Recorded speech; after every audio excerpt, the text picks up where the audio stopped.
Rain slammed down like it had a purpose, like it knew Maya didn't want to be seen tonight. The city lights shimmered through the windshield, blurred by water and fear. She sat frozen behind the wheel of a car she didn't own, parked under a flickering street lamp outside a closed gas station. Her fingers gripped the steering wheel so tightly her knuckles turned white. In the back seat, a soft whimper broke through the quiet hum of the engine. She turned, her heart lurching. Wrapped in a blanket was the tiny, red-cheeked face of the baby boy she had brought into the world just 3 days ago. A baby who wasn't supposed to be hers. A baby who came with a secret. Her secret. Or maybe, his secret. Maya blinked back tears. She had been clean for 18 months. She'd fought hard to pull herself off the streets. But no rehab, no halfway house, no therapy had prepared her for this. For carrying the child of a man who vanished before he even saw the baby. A man who promised her safety and a future. A man who had all but disappeared the moment she gave birth. That man was Richard Langston. The billionaire. The recluse. The dealmaker. And now, she was being followed. The phone buzzed again. She didn't pick it up. It had been buzzing all day, from unknown numbers. No voicemails. No texts. Just silence after every ring. She had tried calling Richard's assistant. Disconnected. Tried the emergency number he had given her. Dead. The baby cried again, this time louder. She climbed into the back seat and gently cradled him in her arms. He calmed almost instantly. As if her touch reassured him that the world wasn't completely broken. She whispered, "Shoo. I got you. I got you, Leo. Leo." She had named him in secret. Richard said no names. No attachment. He wanted a child but didn't want to be a father. She was just the vessel. A contract. A quiet arrangement. But once she saw his tiny face, she couldn't help it. Leo. And now, everything had collapsed. 3 months earlier. He found her on a Monday. She remembered because Mondays always felt heavier when you were sleeping under bridges. That day, she was sitting outside a diner, clutching a paper cup of hot coffee one of the waitresses had handed her out of pity. She had her cardboard sign propped beside her. Willing to work.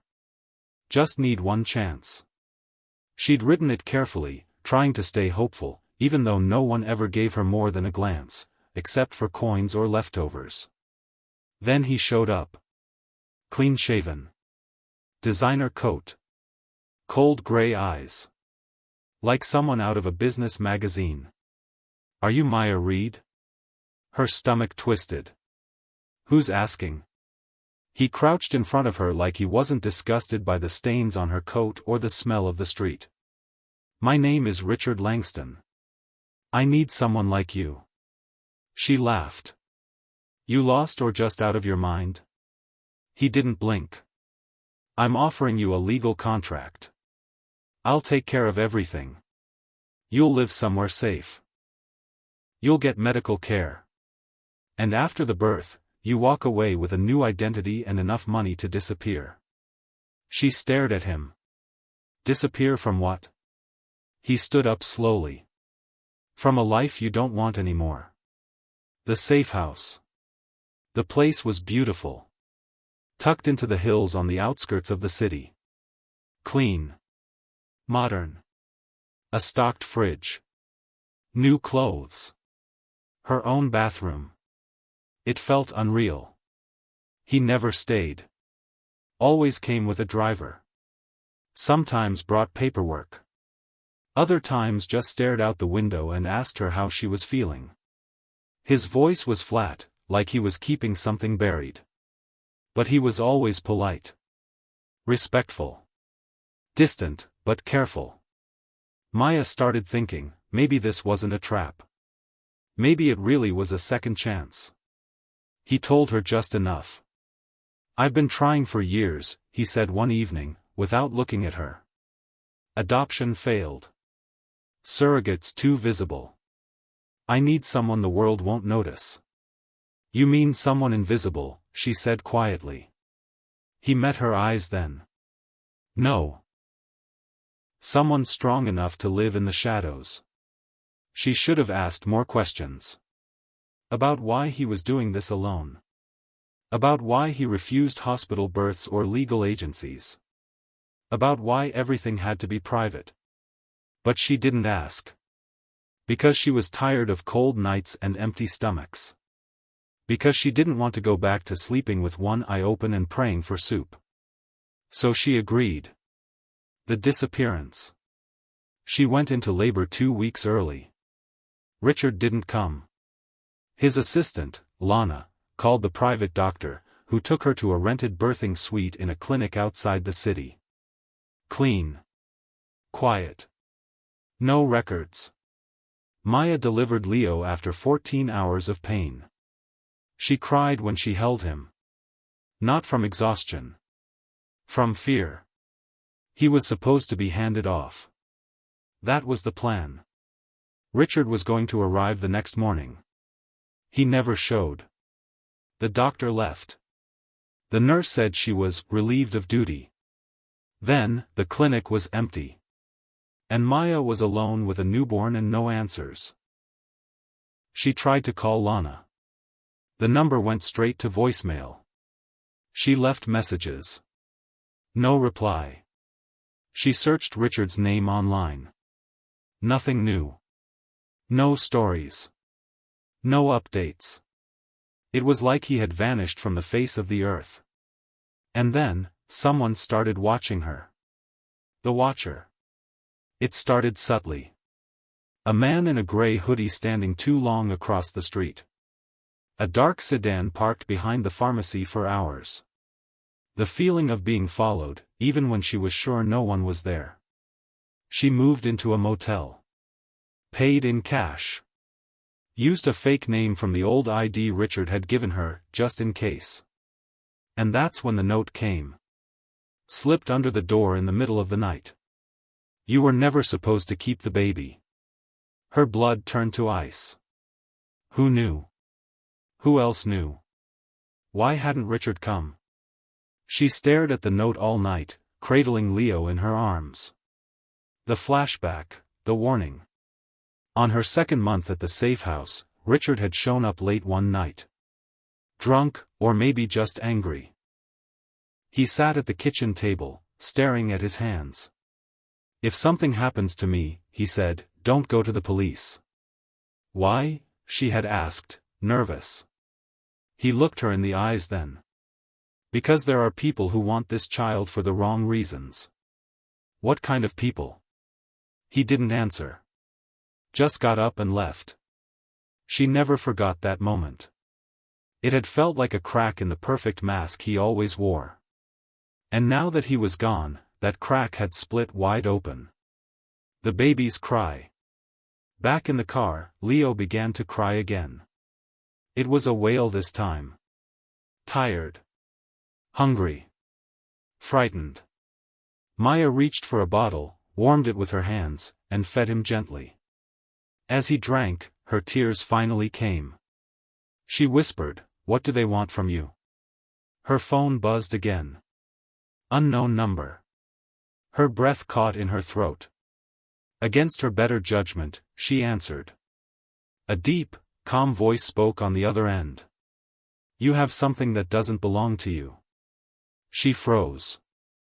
"Who is this?" "You have 1 day to return the child. After that, we come to collect." Click. The line went dead. The final decision. Maya drove until her vision blurred. She crossed city lines. Stopped only for gas and to change Leo's diaper.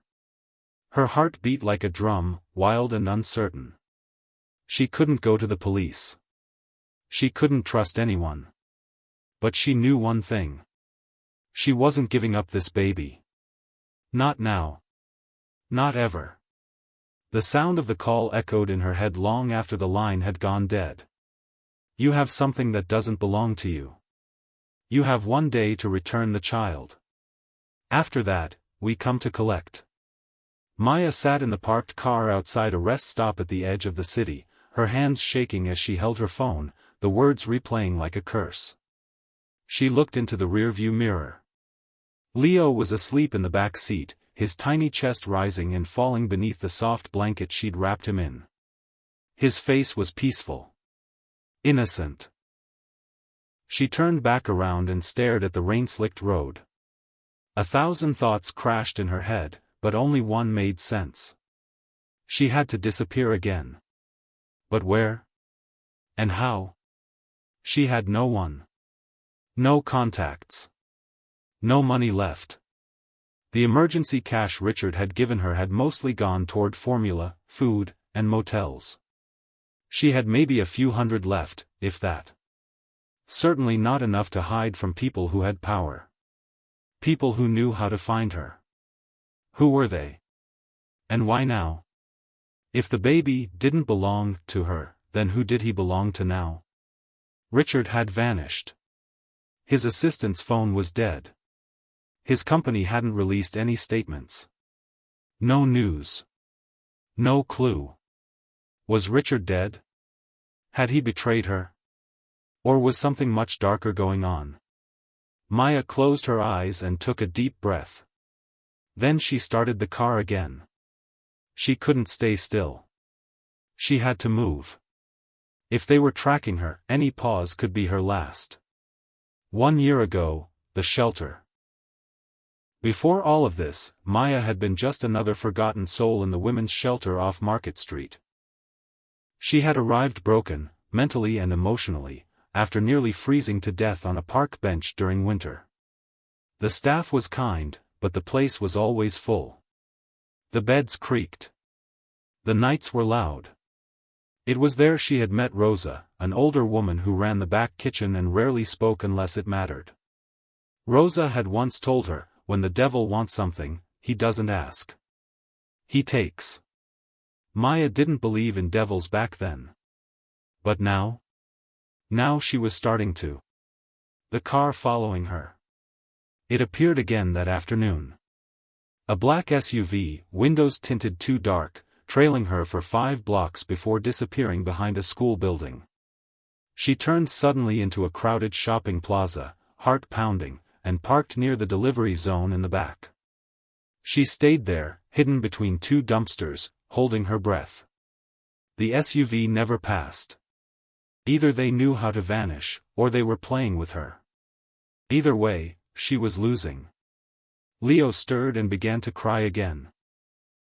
Maya cradled him in her lap and rocked him gently. It's okay, baby.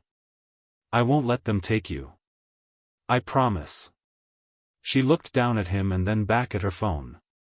She only had one option left, dig into Richard's past and find something, anything, that could explain what she was caught up in.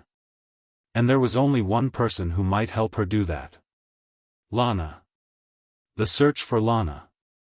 Back at the motel, Maya locked the door, pulled the curtains tight, and set Leo down in a drawer lined with towels, the safest crib she could manage. She powered on the old tablet Richard had left behind. It was password protected. She had tried unlocking it a dozen times over the past few days, but nothing worked. This time, she tried Leo's birthday. Access granted. Her hands shook as the screen loaded. It was mostly encrypted folders, but one name caught her eye. Lana_contract. She opened the document, and her stomach dropped. Lana wasn't just an assistant. She had been part of the deal. Legally. Her name appeared as a witness, an emergency guardian, and, most disturbingly, as secondary custodial party. That meant if Richard vanished, custody of Leo would pass to Lana. But if that was true, where was she now? Maya's blood ran cold. Maybe the people following her weren't looking for Leo. Maybe they were looking for Lana. Or maybe Lana was looking for them. The trap. That night, Maya made a mistake. She called Lana. A soft voice answered. Hello? Maya hesitated. It's me. Maya. I have the baby. Richard's gone. I don't know what to do. There was silence on the line. Then, where are you? Maya hesitated again. You were listed on the documents, she said slowly. I saw it on the tablet. You're the fallback guardian, right? Yes, Lana replied, calm, too calm.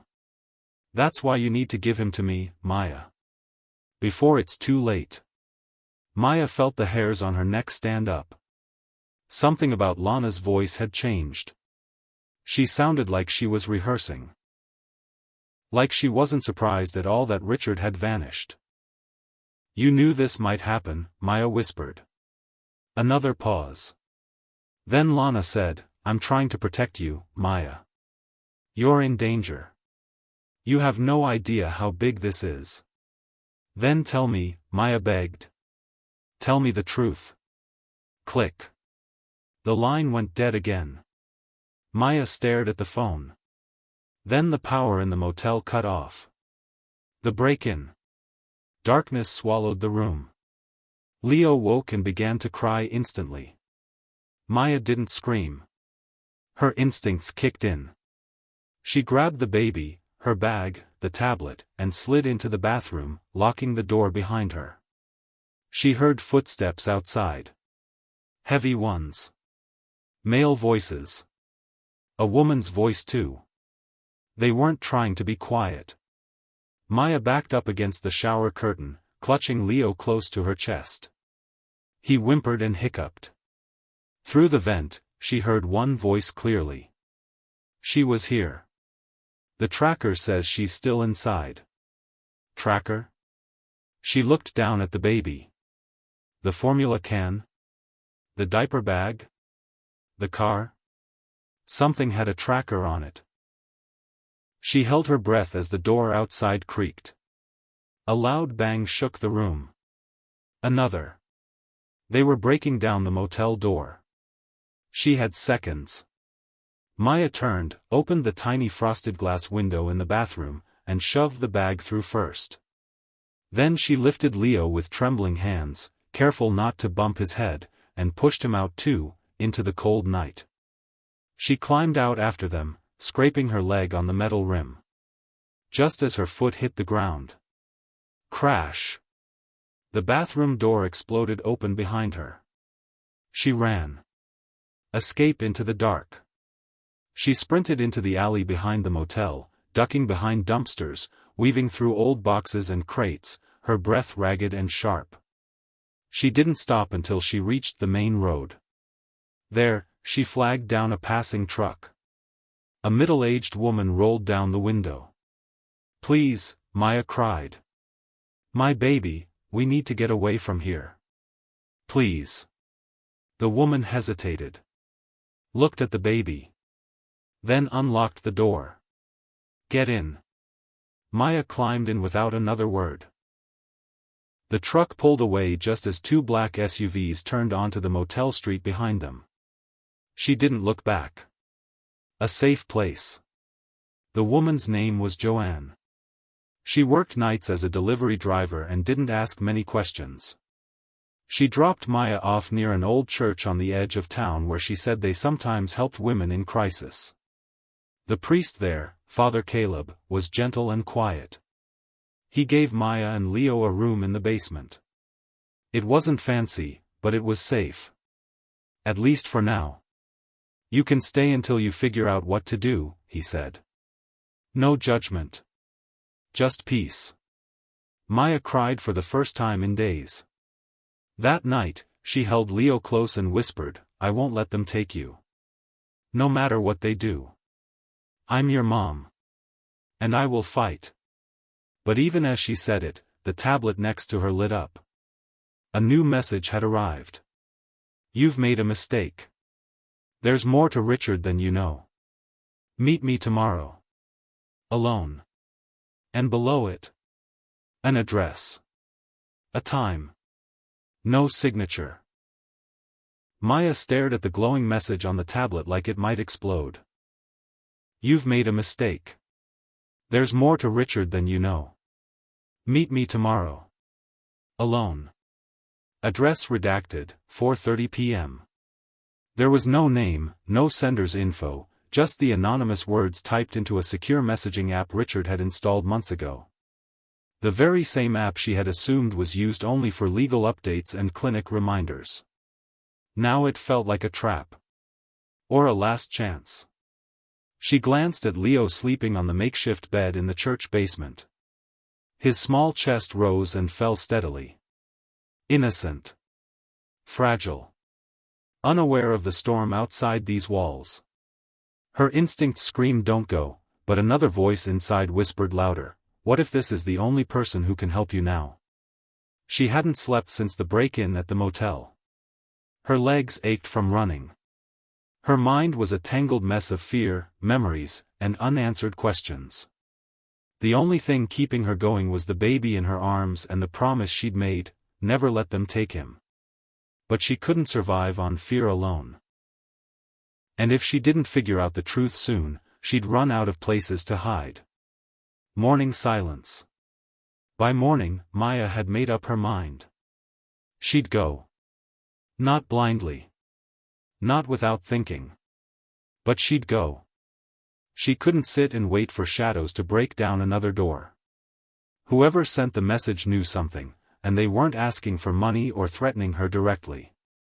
She would take precautions. Leave Leo somewhere safe for an hour. Just 1 hour. She approached Father Caleb during breakfast. Can I ask you a favor? She said quietly. Could someone watch Leo just for an hour this afternoon? I have to meet someone, about work. The priest studied her with calm, weathered eyes. He didn't press. Didn't ask questions she clearly wasn't ready to answer. Of course, he said simply. We'll keep him warm and safe. Maya nodded, tears burning her eyes. The destination.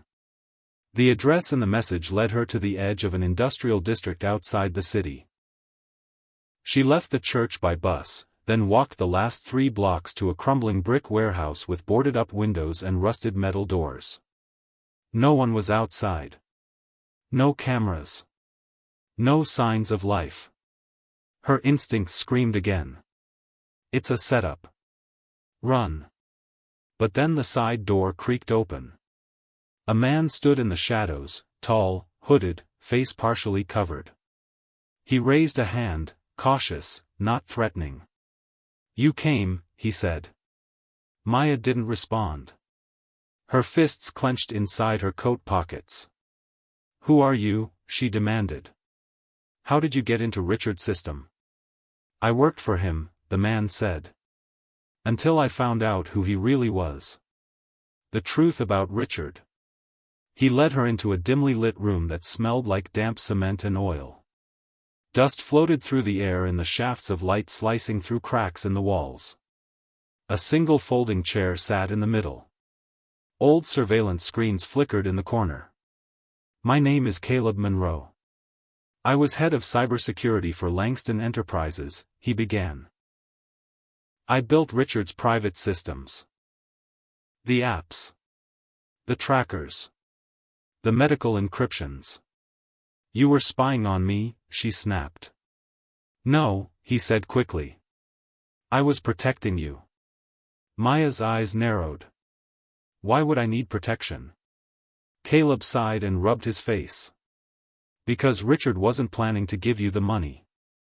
Or the new identity. Or anything, really. She froze. What are you talking about? The baby wasn't supposed to be handed off to a legal guardian or given to a nanny. He was meant to be turned over to a biotech subsidiary of Langston Enterprises. They were going to take custody immediately after birth. Maya stared at him. Why? Caleb hesitated. Then walked to a cabinet, pulled out a folder, and handed her a stack of documents. Because Richard Langston had a rare degenerative disorder. He was dying. Slowly. Painfully. And he believed your baby might be the key to reversing it. Project Reborn.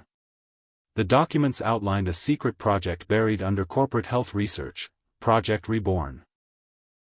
It was based on advanced experimental therapies, gene correction, stem cell harvesting, and RNA manipulation. The core theory was simple, though terrifying: a child, genetically engineered with Richard's DNA and untainted blood, might be used to grow what his own body was rejecting. Are you saying Leo was never supposed to be a child? Maya said, her voice shaking. He was supposed to be, what? A treatment? Caleb nodded grimly. A living therapy. She sank to the floor. They told me it was just surrogacy, that he didn't want to raise the child, but he wanted a legacy. That's the story Lana was told, too, Caleb said.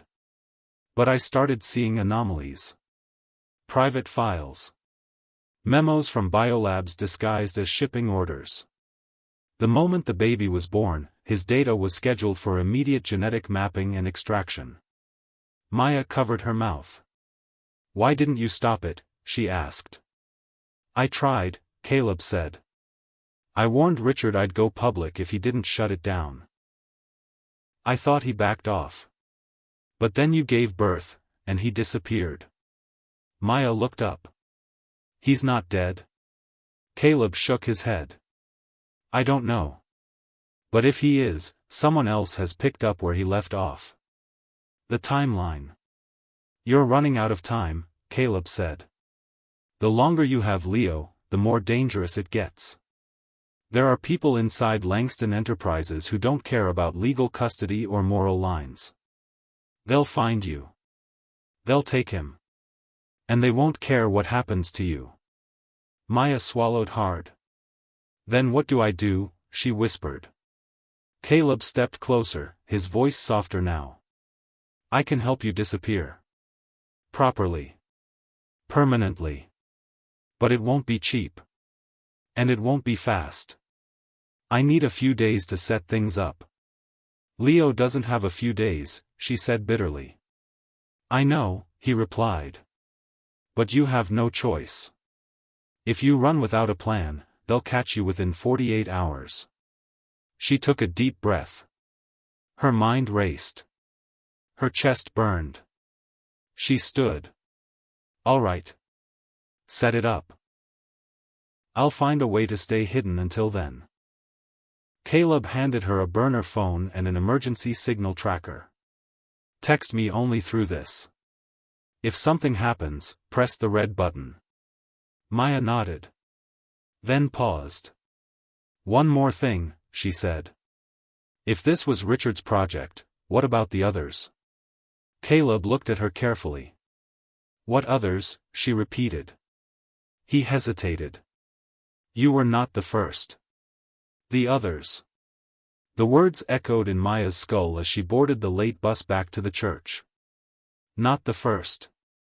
Had there been other women like her? Other children? She couldn't wrap her mind around it. Richard had acted cold, yes. Distant. But she'd never seen a monster. But monsters rarely looked like monsters. By the time she got back to the church, it was near dark. Father Caleb opened the door, smiling gently. Leo's been an angel, he said. Maya smiled back, forcing it through the weight in her chest. She scooped up her baby and kissed his forehead. Safe. For now. She would protect him. No matter what Richard, or his company, or anyone else had planned. She had carried him in her body. She'd fed him, soothed him, named him. He was hers. The night intrusion. That night, Maya bolted upright in bed. Footsteps. She checked her phone, 1:41 a.m. She crept to the basement door, her heart pounding. Slowly cracked it open and peered into the hallway. Nothing. But something didn't feel right. She checked the windows, nothing broken. She looked under the doorframe. Then she noticed it. The emergency button on the burner phone was blinking. She hadn't touched it. She hadn't activated it. Someone else had. Suddenly, the power in the basement cut out. Maya grabbed Leo, her bag, and the burner. No time for shoes. No time for fear. She ran, again. The air outside the church was ice-cold and cruel, cutting against Maya's face as she fled barefoot into the darkness with Leo in her arms. She didn't stop to think. Didn't wait to ask who had triggered the emergency signal on the burner phone. She just ran, instinct taking over. Behind her, the church was quiet. Too quiet. No alarms. No shouting. Just a steady, suffocating silence that made her legs move faster. She gripped Leo tighter against her chest. His tiny body was wrapped in a fleece blanket, and though he didn't cry, his small fingers clenched the fabric near her neck. He knew something was wrong, babies always did. Maya didn't know how they'd found her again. She'd taken every precaution. Burned the clothes she wore when she'd met Caleb Monroe. Used the back entrance to the church. Never stayed out during daylight. Never gave her real name. Still, they had found her. She reached the end of the block and ducked behind a rusted dumpster in the alley. Her feet throbbed against the icy concrete. Her breath came out in visible clouds. Think. Think. Think. She reached into her bag and pulled out the burner phone Caleb had given her. It was still blinking. The red alert button was activated. She hadn't pressed it. Someone had done it remotely. And that meant only one thing. They knew exactly where she was. The phone call. With trembling fingers, Maya dialed Caleb Monroe. He picked up after just one ring. "I saw the alert," he said. "Get out of there. Now." "I already did," Maya whispered. "They're here, aren't they?" "Yes," Caleb said. "Someone hacked the burner. I don't know how yet, but they activated the location tracker. That's how they got in. You need to ditch the phone now. I'm with the baby. Then don't stop moving. Throw the phone into the nearest sewer or trash fire. And find people. Stay visible. They won't make a move in front of witnesses." "Where do I go?" she asked, desperate. There was a pause. "Can you make it to East Dock Warehouse 7 by sunrise? I can meet you there with transport. We'll get you out of the city." Maya's mind raced. That was over 5 miles. "I'll try," she said. Then she threw the burner phone into a dumpster and ran. The escape. The city was sleeping. It was nearly 2 a.m. And every shop was dark, every window closed. Only the occasional streetlight flickered overhead as Maya ran barefoot, cutting through alleys and abandoned roads, her heart pounding, her arms burning with the weight of her child. She stopped only once, outside a closed laundromat, and pressed her back against the brick wall. Leo stirred, beginning to cry softly. Maya sank to the ground and rocked him gently, kissing his forehead. "I'm sorry, baby," she whispered. "We're almost safe. Just hold on." She thought about what Caleb had told her, about Project Reborn, about the other women, about Richard's plan to use Leo not as a child, but as a biological key to unlock his own genetic salvation. And worst of all, about how Maya had likely never been the first. How many other women had been pulled into this nightmare? How many babies had disappeared? Was Leo the only one still alive? She stood again, adjusted the strap on her bag, and began walking fast. She had just under 3 hours to reach the dockyard. And deep down, she knew, someone was still watching her. Warehouse 7. The sun was just beginning to rise when Maya arrived at the edge of East Dock. Her legs ached. Her toes were numb. Leo had fallen asleep against her chest, and she hadn't had a drop of water in hours. Warehouse 7 stood at the far end, past rows of abandoned cargo containers and broken pallets. A single flickering light glowed near the front office. She hesitated. Then a man stepped out of the shadows. Caleb. He waved to her gently. Over here. Maya ran to him. The moment she reached him, her knees buckled. He caught her, helped her inside. You made it, he said softly. I almost didn't, she replied. He locked the door behind them and led her to a small room hidden behind a wall of crates. Inside was a mattress, bottled water, blankets, and a first aid kit. I'll keep watch while you rest, he said. You've done enough. Maya curled up with Leo and finally, slept. Voices in the dark. She woke to voices. At first, she thought it was a dream. Then she heard a sharp phrase, cut through the metal wall like a blade. She's just a vessel. Take the child. Maya sat up. Caleb wasn't in the room. She grabbed Leo and backed into the corner. The door opened. But it was Caleb. Shoo, it's me, he whispered. They're here. Her breath caught. How? I don't know. But they're close. I've set up another exit. We go now. He handed her a long coat and a scarf to wrap around Leo. They moved fast, slipping through a back tunnel that led into the old sewer system beneath the docks. It's only a short path, Caleb said. Then we reached the transport. Maya held her breath the entire time. The smell was awful. The walls narrow. But Leo was silent, as if he understood. They reached a steel ladder. Caleb climbed first, then helped Maya and the baby up.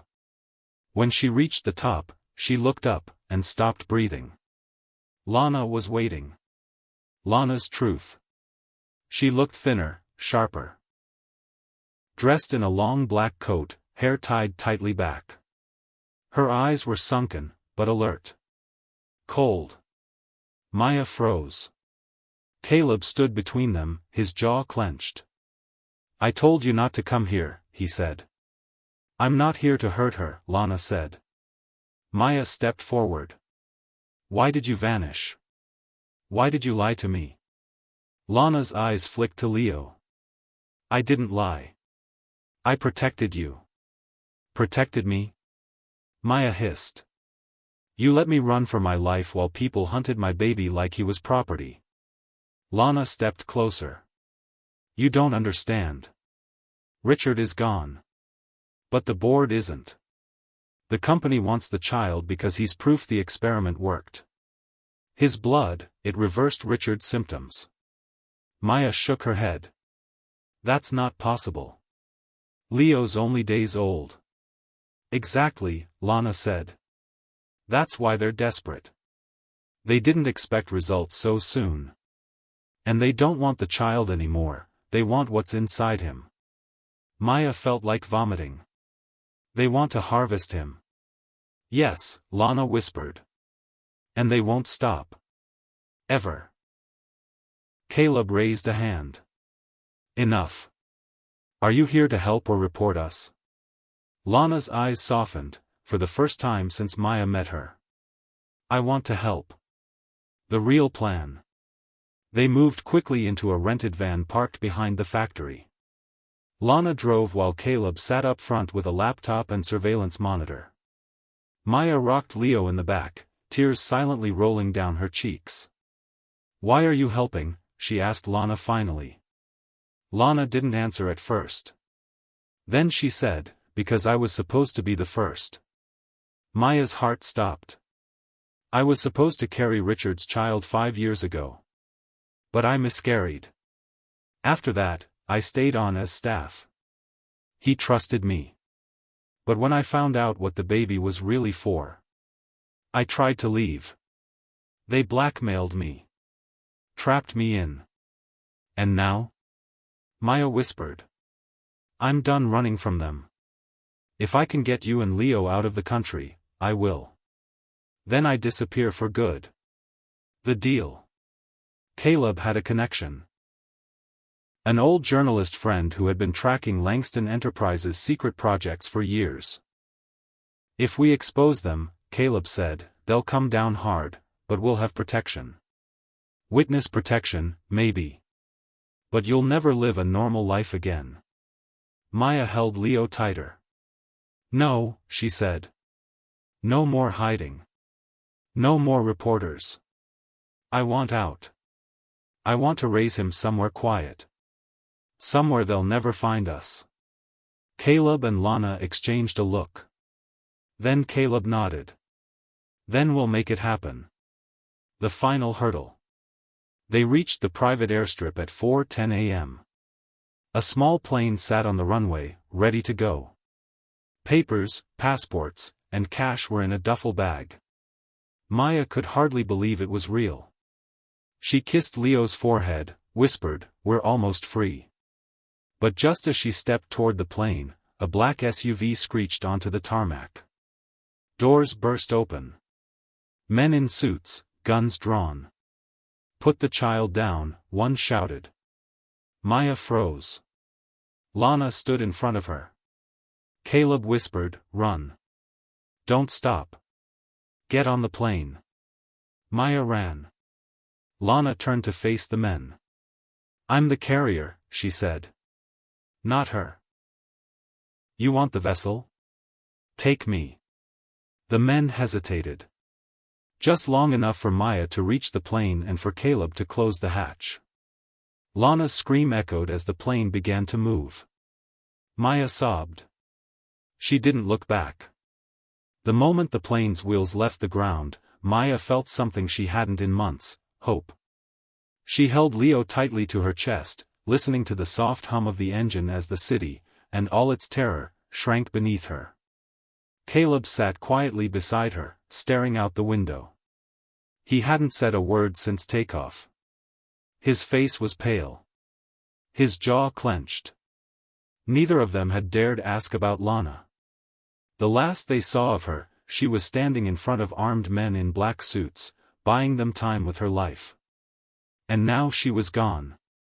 No one spoke of it, not yet. There were no words big enough for what she'd done. Maya lowered her eyes to Leo. His little face was calm. Peaceful. His lips sucked gently on a pacifier as he dozed in her arms, unaware of how close death had come.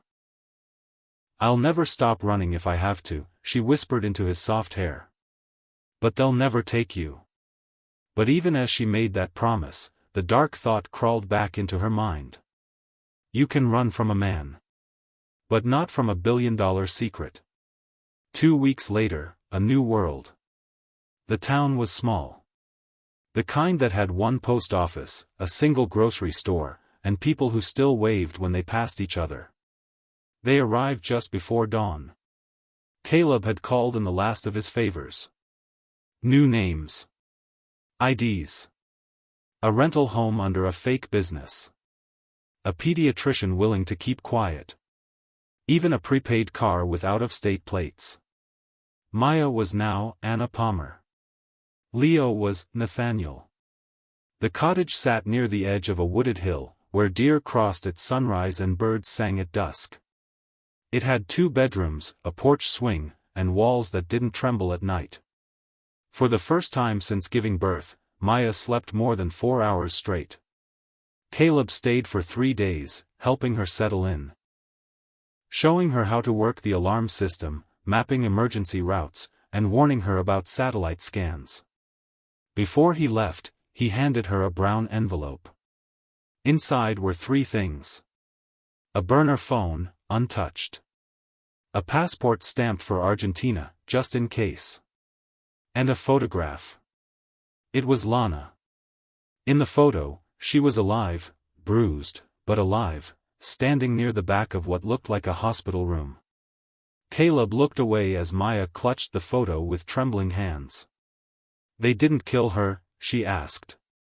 "Not yet," he said. "They think she knows where you are. They're keeping her, for now." Maya stared at the photo for a long time. Then she folded it carefully and tucked it into Leo's diaper bag. "She saved us," she whispered. "We won't forget her." The days of peace. The next few weeks passed quietly. Maya took Leo for walks around the quiet town, bundled in layers of soft fleece. She learned the cashier's name at the store. Picked fresh apples at the market. Even found a quiet park where Leo could lay in the grass and stare at the sky. For a while, it felt like she could breathe again. But deep inside, she never let her guard down. Not fully. She kept her escape bag packed. She memorized the road names. She watched every car that passed their driveway twice. And every night, before bed, she pressed her ear to the baby monitor and whispered, "We're safe. Just one more day." The call that shattered it all. It came at 3:17 a.m. The burner phone, the one she hadn't touched since arriving, lit up on the nightstand. Unknown caller. Maya's heart thudded. Her first thought was Caleb. She answered, voice barely a whisper. "Hello?" Silence. Then a familiar voice, but broken. "Warren. He's not your baby, Maya." She sat up in bed. "Who is this?" "You know who I am." It was Richard. Alive. She felt her stomach twist. "You vanished," she hissed. "You left me to be hunted. You lied about everything." "I didn't lie about wanting a child," he said softly. "But I never expected the program to use you like that. Lana made promises behind my back. I was going to stop it. I tried. But I got sick." "Sick?" she scoffed. "I collapsed 2 hours before your labor started. They moved me to a recovery facility outside the country. Kept me drugged. They said you were gone. That the baby had died." Maya sat frozen. Richard continued, his voice shaking. "I only found out you were alive last week. And that my company is still hunting the boy."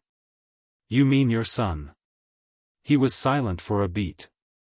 Then, "That's not how they see it. The proposition." "I can help you," Richard said. "I can call off the men. I still have influence, money hidden in offshore accounts. But I need something in return." Maya's hand tightened around the phone. "What?" "Let me see him. Just once. Then you disappear. I'll make sure no one ever finds you again." She laughed bitterly. "You want to see the baby you tried to use like a lab rat? I want to see the only human being left on Earth. Who might be able to save me." Maya froze. "I'm dying, Maya. For real this time. My organs are failing. There's no fix. No more trials.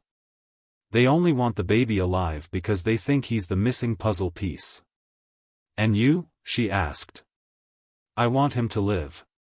Maya said nothing. "I'll send the coordinates," he said.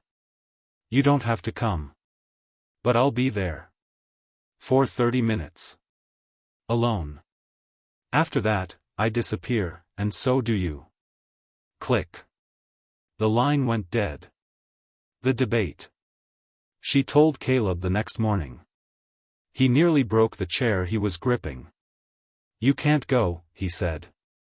He could be lying. They could track you. They could take him the moment you show up. "I know," Maya said. "But you're considering it, aren't you?" She looked down at Leo, sweet, sleepy, safe. Then nodded. "If I don't go, I'll never know what else he's hiding.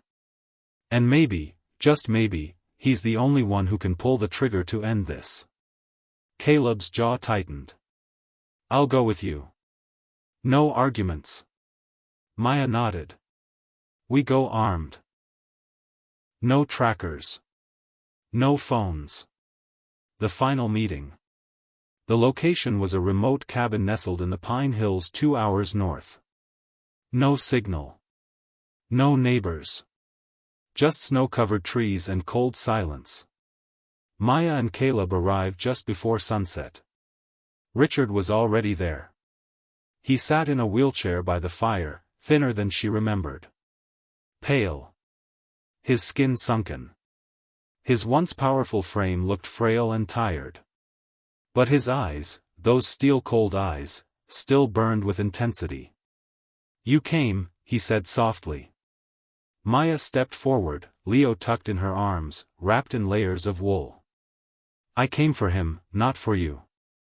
Richard's eyes filled with something close to tears. "He looks like my brother," he whispered. "He died in his 20s. Heart failure. Same condition." Caleb watched from the shadows. "I know what I did," Richard said slowly.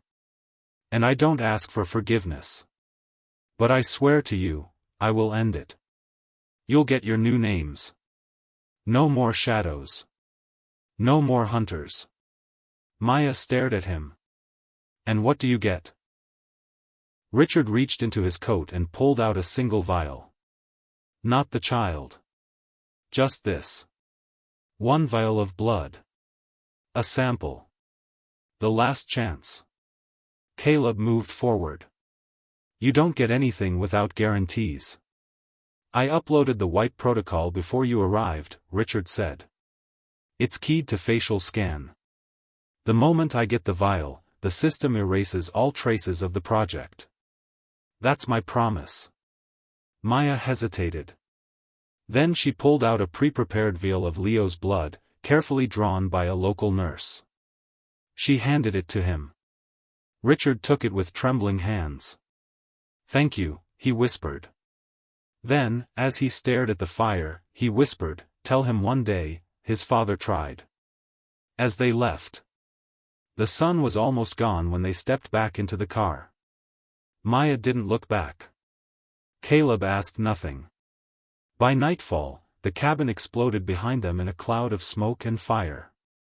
They never heard from Richard again.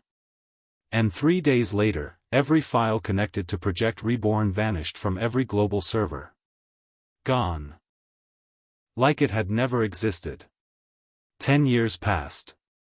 10 long, quiet, beautiful years.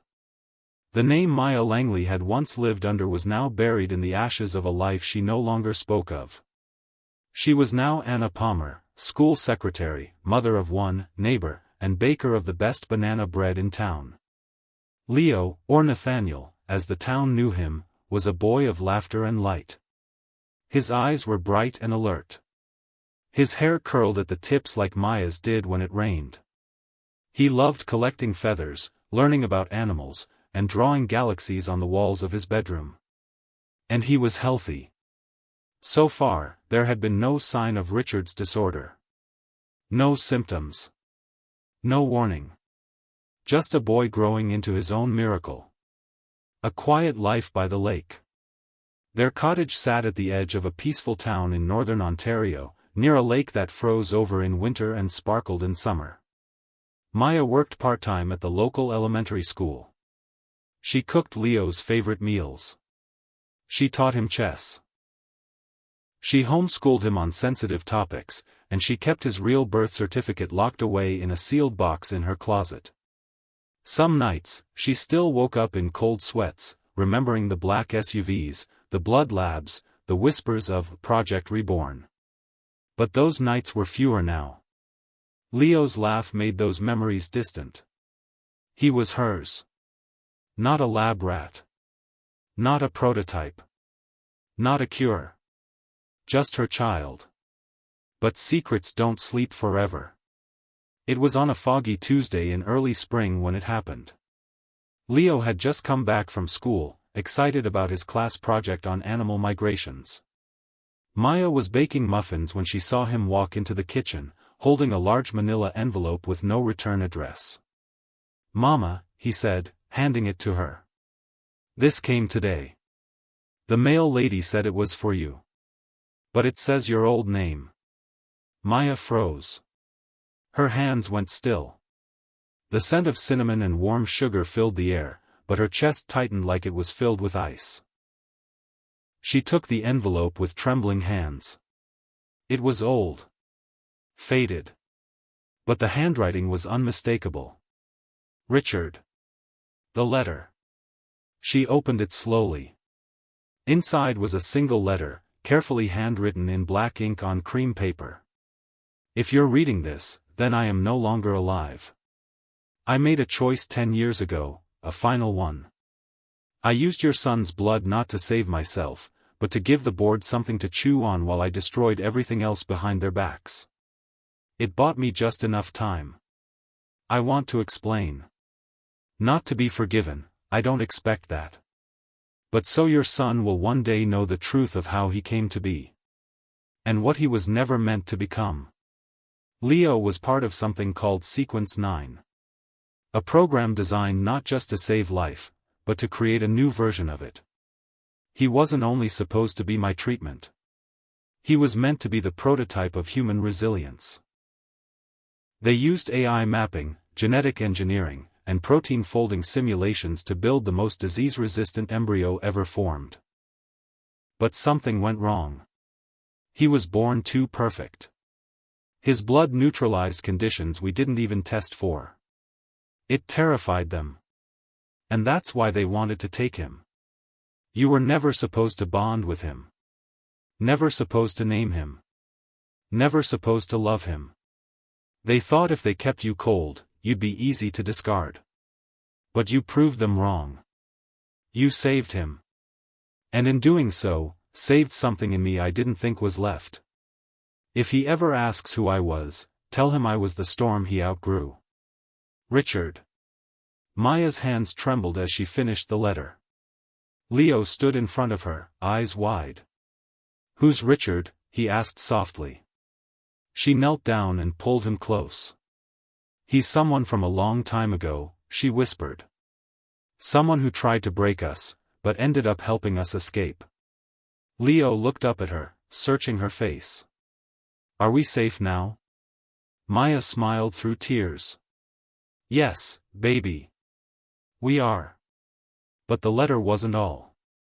There was something else in the envelope. A USB stick. Maya waited until Leo had gone to sleep before plugging it into her old laptop. The screen flickered, then displayed a single file folder. To Maya, for Leo, open when he turns 18. She stared at it. It was locked behind a password. She tried everything she could think of, Leo's birthday, her old name, Richard's name, but nothing worked. Finally, she typed the name she had whispered to Leo every night since he was born, the name she'd given him in secret before the nurses even knew. Hope. The screen unlocked. Inside were 3 things. A full genetic map of Leo's DNA.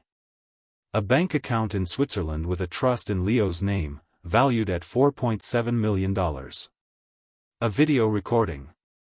The video. Richard appeared on the screen. Older. Gaunter. But not sick. Hello, Maya. And hello, Leo. If you're watching this, it means I'm truly gone. And it means you made it. Somehow. There's a war coming, between the people who want to manipulate life, and those who want to protect it. Leo, your blood could change everything. It already has. But only you can choose how it's used, if ever. That choice was never mine. But I'm giving it to you now. Until then, live. Laugh. Run in the rain. Fall in love. Get your heart broken. Heal. Be everything they said you couldn't be. You're not a lab project. You're not a legacy. You're a miracle. One that came from pain, but now lives in peace. Goodbye, my son. Richard. Leo's future. Maya never showed Leo the video that night. She saved it. Tucked it away until the time was right. She did, however, tell him something else before bed. Do you know what a miracle is? She asked, brushing back his curls. It's when something impossible happens, Leo replied. That's right, she smiled. And do you know why miracles happen? He shook his head. Because someone never gave up. Years later, Leo turned 18 on a bright April morning. He had grown into a quiet, curious young man. Tall. Kind. Thoughtful. He loved music, coding, and walking alone in the woods with a sketchpad. He had no illnesses. No conditions. Just a scar near his shoulder from falling off a bike at 11. On his birthday, Maya handed him the letter. And the video. She sat beside him in silence as he watched it all. When it ended, he sat still for a long time. Then he asked, "Am I even real?" Maya held his hand. "You are more real than anyone I've ever known," she whispered. "Because you had every reason not to be here. And yet, here you are." He turned to her, eyes damp. "What should I do with the money?" "Whatever you want," she said. "But I think you already know the answer." The foundation. 1 year later, Leo launched a global biotech nonprofit. The Hope Initiative. Mission: protecting the dignity of every life, genetically engineered or not. He opened it in Lana's name. They never found out what truly happened to her. But in the foyer of the main office, carved into glass, were the words. She wasn't the first. She made sure I was the last. Final scene. Maya sat in a garden chair, watching the sunrise over the lake. Leo stood nearby, helping children plant flowers outside the foundation's summer camp. They had survived. They had grown. And now, they were helping others do the same. Not just with money. But with something far more powerful. Choice. Because when the world tried to define Leo as a tool, Maya had given him identity. When science tried to own him, she gave him love. And when secrets tried to consume him, she showed him the power of truth. The end.